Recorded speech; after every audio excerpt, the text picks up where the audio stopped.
ደሞዝሽ 500 ብር እንቁላል አንድ እንቁላል 150 ብር ገብቶ እንዴት ትጾማለህ? የኢትዮጵያ ሕዝብ ኖ ፉድ ኖ ፋስቲንግ ጥያቄ ነው የምጠይቀው። አሁንም አትበሳጭ። ኦርቶዶክስ ምናምን ትባል ጴንጤ ምናምን ሙስሊሙ አትበሳጭ፣ እየጠየቅኩ ነው። ለምን ትጾማለህ? ምኑንስ ትጾማለህ? ከምን ትጾማለህ? ሆድ መች ሞልቶ መች ጠግበህ ከምን? ጾም እኮ መጽሐፍ ቅዱስ ማለት ከጥጋብ ነው። ከሞላ ከተትረፈረፈ ነገር ጾም ነው። አካልክን አድክም ነው። ደክመሃል እኮ ኢትዮጵያ ሕዝብ በተለይ አማራ 35 ኪሎ ሜትር ቤተክርስቲያን ደክመሃል ወገኔ። ጾም የለም። ልብላስ ብትል ከየት ይመጣል? ጎመን እኮ የለም። በዚህ ሀገር ደግሞ ጎመን አንደኛ ምግብ ነው። እኛ ጋር ደግሞ በካራት እየመታን ያደገ ለካ ጎመን አንደኛ ምግብ ነበረች። አባታችን ሲበላ እንስቅ ነበር። ገርገብ ያለችዋን ቀንበጧን ገርገብ እችን አሳጥቦ ከላይ ቀንበጧን ይበላል። አረንጓዴው በጨው ጥብጥብ እያለ ምንድነው ሰው የሚያል ለካ ጥቅም ነበሩ። 100 ምናምን ዓመት ኖሮ ወንድሜ አስረግጬ እኮ እየነገርኩ ነው። ሃይማኖተኛ ይሆንክ ሞራል ቢስ ይህን ጥያቄ ከመለስክ እኔም አቆመዋለሁ። ፖለቲካውን ንግግሩን እወጣለሁ። ትቼ መልስ የለም። ጥሩ ጥያቄ ነው እየጠየቅኩ ያለሁት። አንድም ሰው አይመልስልህ። ተባብሮ መስቀልና መቋሚያ ይዞ ንግደሩ ነው የሚል 666 ይላል። ምን ይላል? ይመጣና ደግሞ ያኛው እንደነ ዘመድ ያልከው ይረግጣል። ይሁት ኦርቶዶክስ ጣል ነው፣ ሙስሊም ጣል ነው። አበርገቱ ታቦቱ ሰርቆ ይቆታወት ጉራጌ ያፈረሰ ጎጃሜ እንጨት አስጠርቦ የሲጋራ ወረቀት ልጥፍጥፍ አርጎ ሚካኤል ነው እያለ አውቁ እኮ ሞቅ አርጎ ብርቅርቅ የሚለው ይሄ ሚካኤል ነው። እኛስ ገብርኤል ዝቅ ያለው እንደዚህ እኮ ነው። መርካቶ ነው የሚሸጠው እኮ ታውቃላችሁ። ካህናት እኮ አይቀርጹትም እኮ እንደዚህ አርጎ ነው ትግሬ የተጫወተብን። ንቅ ወጣቱ ቶዬ ይሄ ትልቅ ሰዎች የሚሉትን አትስማ፣ አይሰሙንም። እሪ ነው የሚሉት ይሄን ቢሰሙ። ወጣቱ ግን እዚህ ጋር ያለው እስቲ የስ በል እያንዳንድ ይሄ ተመችቶሃል ወይ? ኢትዮጵያዊ በተለይ ለአማራ ነው እየሰራ ያለው።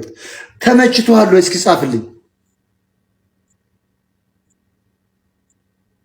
የስ ብለህ ጻፍ ወይ ኖ ብለህ ጻፍ። ሄሎ ታሪክ በእናፄ ቴዎድሮስ እኮ አንተ አታውቀው እንደው በእናፄ ቴዎድሮስ በእናፄ ዮሐንስ ወሎ የተፈጠረው በምንድን ነው? አየህ ዊዶስ ምንድን ነው አልከኝ? ወለካሎ ዮሐንስ ምንድን ነው? ያንተ ንጉሥ ነው አይደለም? 6ኛ እስከ 7ኛ ክፍል እኮ ተምረናል። ወለካሎ ምንድን ብለው ነው ያስተማሩት? ወሎ ደቡኔ ወለካሎ ሄሎ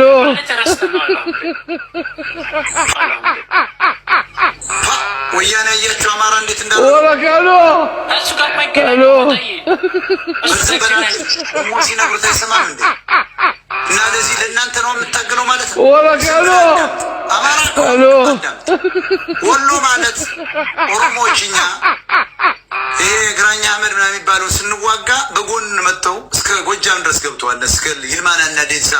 ይልማናና ዴንሳ አማራ አይደለም፣ የኦሮሞ ስም ነው። ሰዎች የሉም፣ ጥቂቶች ሊኖሩ ይችላሉ እዚያው አማራ መስለው ኃይለ ሥላሴን ባይዘው እያወረዱት ከ1860 በፊት የነበሩ ዘራቸው እዚያው ደብቀው አማርኛ ችለው የነበሩ ናቸው። መሬት ላራሹ ብለው አማራን ቀስቅሰው እንደና አጥናፉ አባተ ያለው እንደንቆሮ ጎጃም እንነዘምን እንደሆኑ አስከትለው አጥናፉ አባተ ጎጃሜነቱን ብቻ ነበር የሚያውቅ። መንግስቱ ኃይለማርያም ግን ኦሮሞነቱን ያውቅ ነበር። እሱ ነው ደግሞ ጋላ ከሚለው ኦሮሞ ብሎ የቀየሩ እና አሁን የወያኔ ትምህርት ገሏቸዋል። ገነት ዘውዴ የምትባል ነፍሷ አይማር እና መለስ ዜናዊ ይሄ ነው የተደረገበት። ተመልከቱ። እነ ማን እንድሪያስ እሸቴ፣ አሁን ደግሞ ብርሃኑ ነጋ የሚባል ትውልዱ ይዞት ጠፍቷል። ታሪክ መጽሐፎች ተመልከቱ። አሁን ወጥተው አልቀዋል ማለት ነው። አሁንማ በእጃቸው የኦሮሞ ዘረኞች መንግስቱ በእጃቸው ሆነ አሁን እያቃጠሉ ነው። ትክክለኛ አሁን አጥፍቶታል። ኦሮሞዎች እርግጠኛ ሆኜ የምነግራቸው ወመዘክር ብትገባውን አንድ ጋላ ብሎ የተጻፈ መጽሐፍ አታገኙ። ሁሉንም ሙልጭ አድርጓ እያቃጠሉ ነው። ይሄ በጣም ታሪካዊ ስህተት ነው። መጽሐፉን ደግሞ እየተዋሳችሁ ጠፋብን እያላችሁ ማስቀረት አለባችሁ። በእርግጥ በየቤቱ አለ መጽሐፍ መታተም ይችላል። እንደገና ግን ታሪካችን እየጠፋ እንደሆነ ማወቅ አለባቸው። ቤተ መንግስቱን እኮ መዝናኛ አድርገውታል፣ ሽንት ቤት አድርገውታል። ቅርስ ማለት ነው እንዲህ ዓለም ቅርስ ማለት እኮ ነው። ስለዚህ ወንድማችን ብዙ ነገር መማር አለብን። ምንድነው መልእክት ለማድረስ የመጣው? ቀጥል እስኪ። ማለት መልእክት አይ ጥሩ ነው። አሁን ያው ሀገራችን ጥሩ ነው። ሀገራችን ጥሩ እየለማች ነው። ወሎና ብትለማ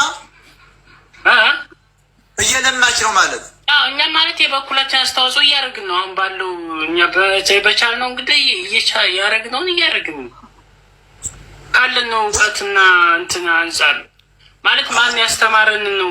በቃ እንደዚህ ነው። አያችሁ ጎበዝ ወንድማችን፣ በጣም ነው የምወድህ፣ በጣም ወዳለሁ። ፎሎ ባክላር ሌላ ጊዜም እንዳትቀር። እሺ ሞጣዬ፣ እሺ አመሰግናለሁ። እንዳትናገሩት፣ ይሄን ትንሽ ልጅ ነው ምንም አያውቅም። አያችሁ ታኩሩን ተመልክተው ቤኪ 4 ኪሎ ተመልክተው የወቸው ጉድ። እነዚህ ሰዎች የራሳቸው ቢዝነስ አላቸው። የሊዲያና ተመልክታት የራሳቸው ሽፎን ቤት አላት። የራሳቸው ቢዝነስ አመጡ። ማን ያዘዋል ግቢ። አሁን ለምሳሌ ከታኩር ሽቶ መግዛት ፈለቅና ከዱባይ ደውሎ ነው የሚገዙት። ባይዞ የታኩር አስበው ላይ ውስጥ ይሆን ከዱባይ ደውሎ አሁን የሚገዙት ከሆነ ወይም ደግሞ በጣም ከሩቅ ቦታ ደውሎ የሚገዙት ከሆነ ኦኬ it doesn't make sense። እነዚህ ሰዎች ካጠገባቸው እኮ ላይ 2 ደቂቃ ሽቶ ቤት አለች። ለምንድን ነው የታኩር ሽቶ የሚገዙት? አየህ ሽቶውን ሳይሆን የሚገዙት ታኩር ነው የሚገዙት። ኤግዛክትሊ ገባ